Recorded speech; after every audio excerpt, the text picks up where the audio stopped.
the practice owner asked me if being gay made a difference with my patients or not. What did you say? I just said, no, it's not been an issue for anybody. It's not a problem. And we just went about the interview.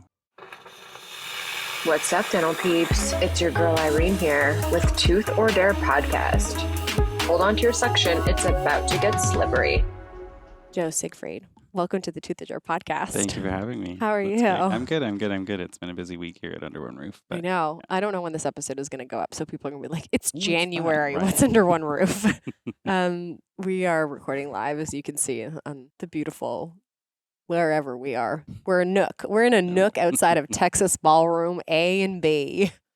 And it's funny that we bring two Canadians together in Texas to talk about Canadian things. We never see each other in Toronto. You're not It's that rare. far from me. I know. You're in the, I live east too. You're in the east end. Yeah, right? you live near me? Well, I live at Jarvis and Dundas. So Okay. but Now everyone you're a knows where little you live. Yeah, there you go. So you don't live far from me, because I'm in the St. Lawrence Market area. Yeah, cool. And your practice is where? My practice is in Etobicoke, so I'm on the Kingsway, It's quite the right, drive Royal York and Bloor. Yeah, with all the construction. it's not bad. You know, and I've taken to taking the subway. Yeah. It's not been terrible. Mm. I take it the opposite way, so I get there pretty quickly, and it's less frustrating than driving. So speaking of dental hygiene, tell us a little bit about yourself. I don't really know anything about your history. So where did you grow up? Where did you go to school? What was birth like? I grew up. Were you in the band? I was not in the band. I was in the drama club, of course. I grew up in a small town in Ontario, in rural Ontario, and what was it called? Mild May. Shout outs to Mild May. Shout outs to Mild May. Not far from Walkerton. Everyone's heard of Oh, Walkerton. with the with virus, with the water. water. Okay, yeah. Was it E. coli? Yeah, E. coli Yeah, E. in the coli. water. Poor Yeah. people. It was a hard time, and a lot of people drink bottled water there. So their dental health sucks now. Really interesting because there are studies coming out of Walkerton now for Interesting. caries risk. Damn. I grew up in a rural Ontario, moved to Toronto when I was 18 with aspirations to become an actor. And a Really? performer. Did you do any? I did a Can little bit. Can we find any on the internet? I don't know. It was a long time ago. Internet wasn't a thing. Pre-Google? Pre-Google for sure.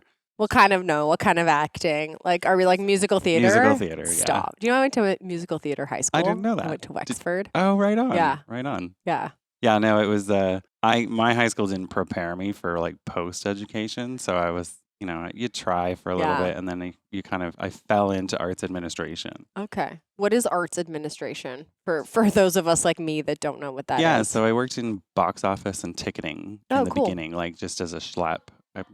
Bad word to say, but I guess. And then I worked my way up in management and worked into marketing. So my last big project was the Four Seasons Center for the Performing Arts. That's so cool. And I did not know this. Yeah. Wow. I managed a whole other world before. Do you still see a lot of theater? I try. Yeah. It's hard. We're doing a lot, so it's hard to get to things, but I try my best to. And then I had a kid. Okay. I did not know you were a father. Yeah, I am a father. Okay. I had a whole other life before wow. this. I was married, and so we had a baby, and I kind of woke up to my life. Yeah. All through hygiene school. No way. What year was this? 2000. I started hygiene school in 2006. Okay, 2006. I graduated in 2008. Okay. So somewhere in those years, I came out, changed my life, met my current husband. I'm so happy for you. now I I did have not know any of this. Yeah. I mean, you don't really. We don't I guess know, people you don't really. You people's don't really stories. know people's stories. Yeah, Yeah. especially in dentistry, we're also very focused of like the dental community. But I guess the beauty of having a podcast is I've learned a lot of people's stories. Yeah, that's great. Just like by chance of things coming out like this. Do you want to talk about it? Yeah, sure. Yeah. It's easy. What was that like? It was, at the time, it was the challenge to get to that point to come out was. For how many years? Like, for how many years was this like a looming thing? Probably 4 or 5. I mean, somewhere I personally think now that I've been out for 20 years or whatever it is, I think we all know. Yeah. It's just this and back. I mean, it's so much easier for the next generation. Yeah. I'm not going to lie. My kid is like, they live a completely different life than I did. But I think nowadays it's easier for kids to come out and just be who they are. Whereas, in 2000 in the 80s in a rural town in Ontario. Yeah, no way. It was we didn't have people of color. Yeah. Like it was just not something that could happen. And then I moved to the city when I was 18, and then I kind of fell into the trap of, well, not trap, but I fell into the world of being that cisgendered hetero man. And I met Ella's mom, who totally fell in love with, and she was an incredible woman that I've spent 10 years of my life with, and I don't regret any moments of it. Yeah.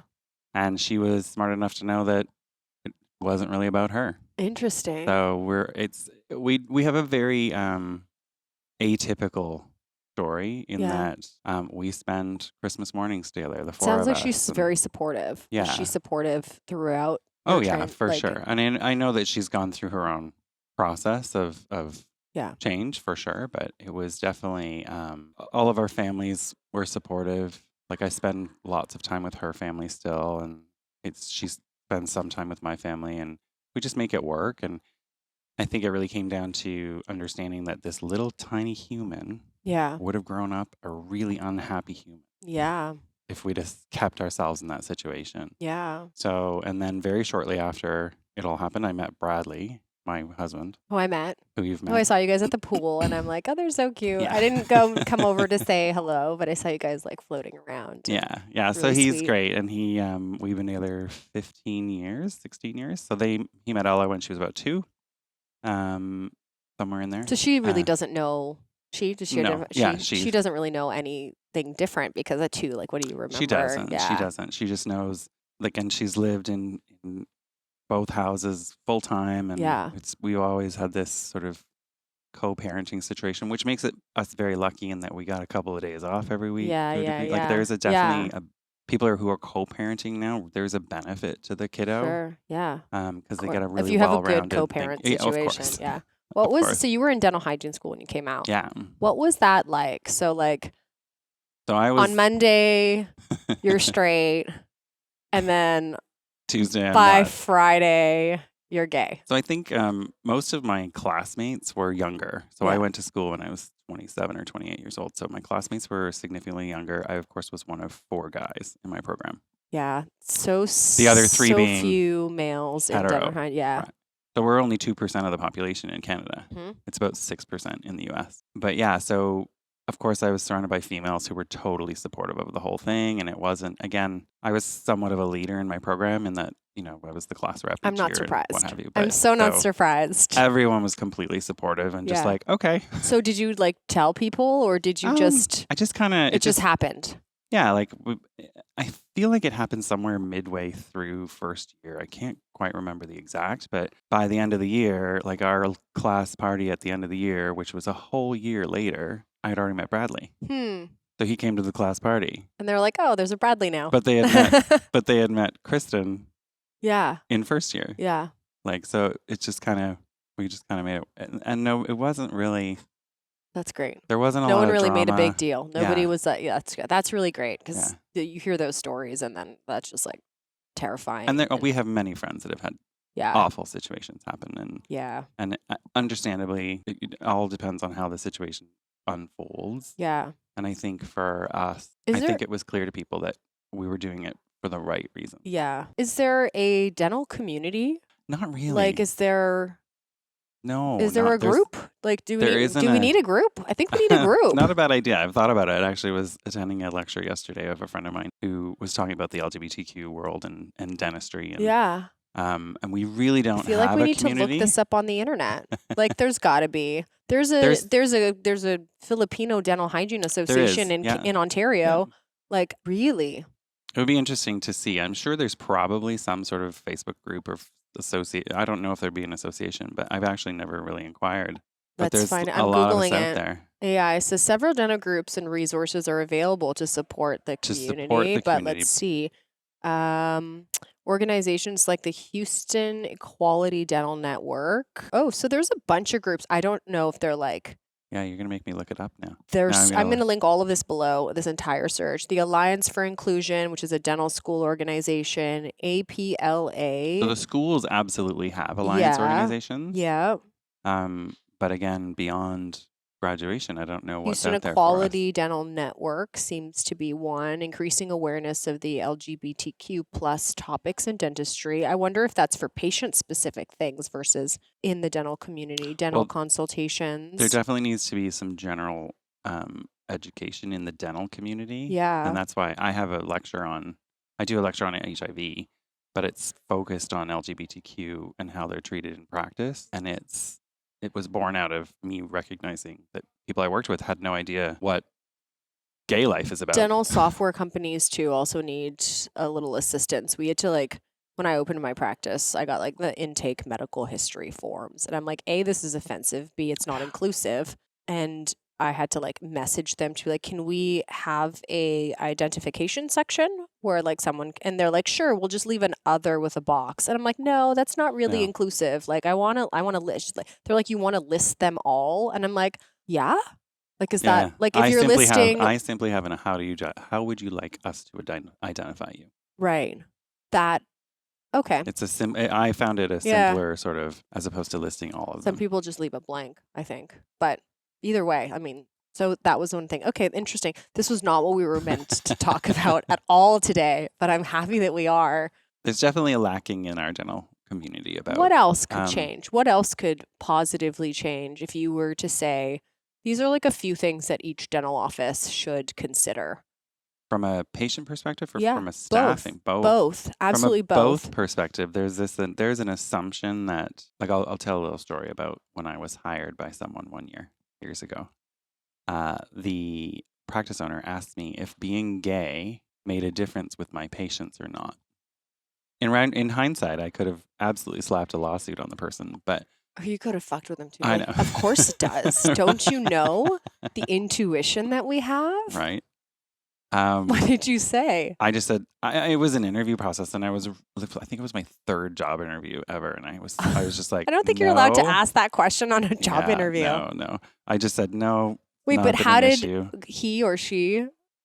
How did she know that you were gay? I think it was obvious. I was referred to the office by someone else, so they probably were talking about me at some point. But so what did you do? I just said no. It's not been an issue for anybody. It's not a problem. And we just went about the interview. It was fine. But in retrospect, again, yeah, my experience is she missed that HR lesson. Well, my experience is a lot of dental professionals don't have HR experience. Yeah. Unfortunately. Or business management. Or people management. Yeah. It's a challenge in our industry. Yeah. There's a really great MBA program for dentists that I'm interested. I was going to get a bachelor's of dental hygiene, but I got declined because I'm underqualified apparently to go to George Brown. So I'm like, maybe that was for the best. I'm thinking I might get an MBA, but there is one for dentistry. Idea. There is, yeah. Yeah. Yeah, it's I think from a patient perspective, I think it's about provider education. Yeah. I had a client who was taking a new medication to prevent HIV. It's called PrEP, and I have been away. It's not new now. No, it's yeah. For fair, it's very old.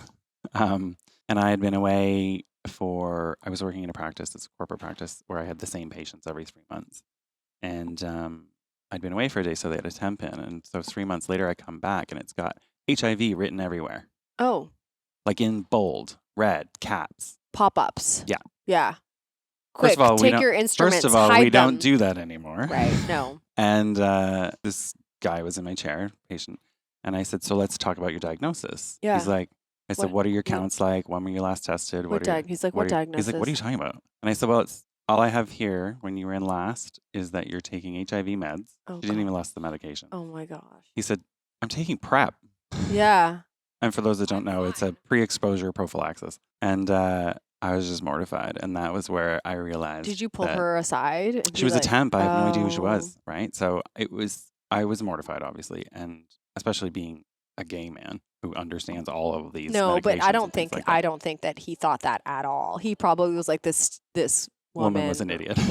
Yeah. I was still mortified. Not smart. Yeah. But it was. But also not taught in dental hygiene school. If I think back to pharmacology, we were so focused on the alls at the end, whatever this was, and what the the 1% chance that someone is going to have like gingival hyperplasia from this it's true. medication, and We're not taught real life we're not medication. taught real life, everyday, what things look like. Yeah, no, it's true. And until you're in those kind of practices.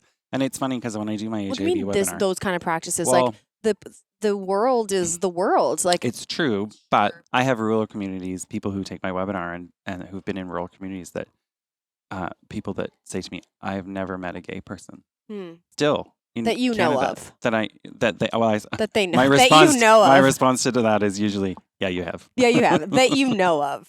That has told you. But people that don't know what PrEP is, we were in a lecture yesterday, and the lecturer asked about who knows what PrEP is, and out of the 250 people in the room, maybe 50 people put their hands up. Well, use this opportunity. Yeah, Tell us about PrEP. So PrEP is pre-exposure prophylaxis. It's basically a medication. It's a combination medication that, and there's a few brand names out there. The more popular brand name is Truvada. The two higher brand names are Truvada and Descovy. But it's a antiviral medication that you can take if taken daily. It is 99% successful for preventing the transmission of HIV.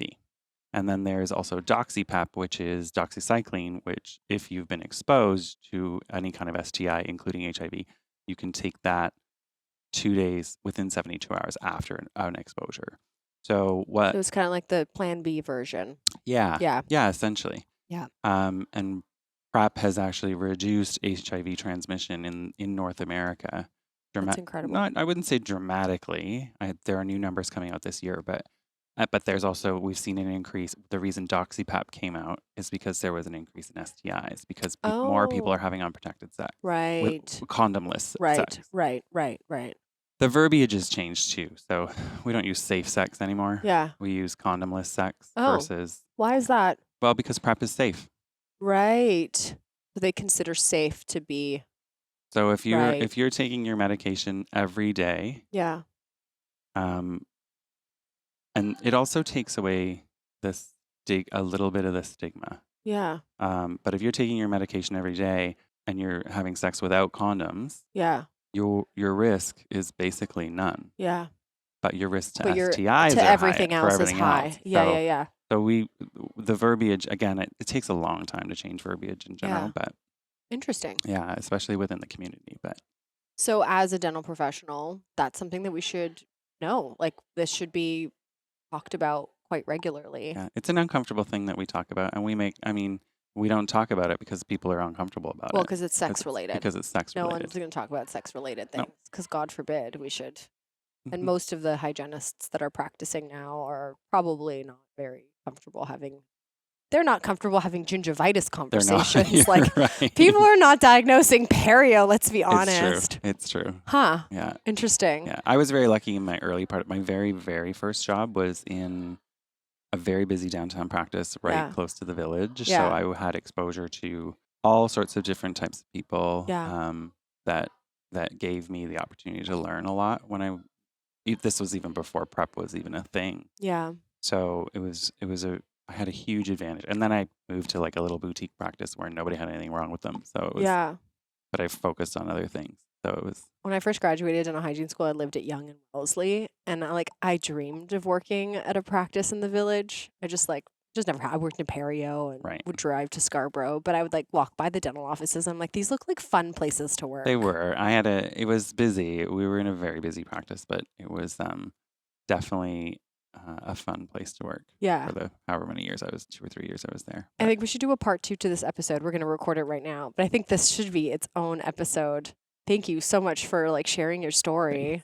Do you have any advice or words of wisdom for those that might be in the same situation now that you were in dental hygiene school, if you're male or female? You know what? It doesn't matter if it's going to seem scary. The truth is what? It sounds absolutely cheesy, but the truth really does hold true. Yeah. And it just gives you I have lived my authentic self which I hate that term. I hate saying that, but I have lived who I am for 15, almost 16, 17 years now. And the reality of the second that I told someone, it just went, oh, it's not that bad. Because the people around you love you. And if the people around you don't love you, they're not your people. And that's really the reality of the people who you surround yourself are the people that want to lift you up and want to see you be who you are. Yeah. Truly. And that's really, I've lived with that for 17 years. And that's, people often ask me how I do what I do and where I go and what I travel a lot. And I do it because I have people that lift me up. And that's really the big key for me. I'm getting teary-eyed. But you know what it's like. I do. You have to have, and I say this in my lectures, like you have to have cheerleaders around you. Yeah. You have to surround yourself with people that love you. And sometimes that's not your family. Yeah. Sometimes that's not the people you think are best friends. It's the people you least expect that are the ones that show up for you most. Yeah. I read this or I saw this meme where it's like, you really know who your people are when you like start a business or you have something big and you're like, where are you? Like most of the people that became my first patients are not my best friends. Some of them are still not patients. It's the ones that you least expect that are the ones that stick around and show up for you, but it's often not the people that you're closest with, which is like super sad. It is sad. And I learned that when I moved my practice. Because I moved my practice, I was downtown and now I'm out in the West End. And I had a number of patients follow me, which was an absolute luxury. And some of the ones that I thought would follow didn't. Yeah. So you kind of get that, oh, interesting.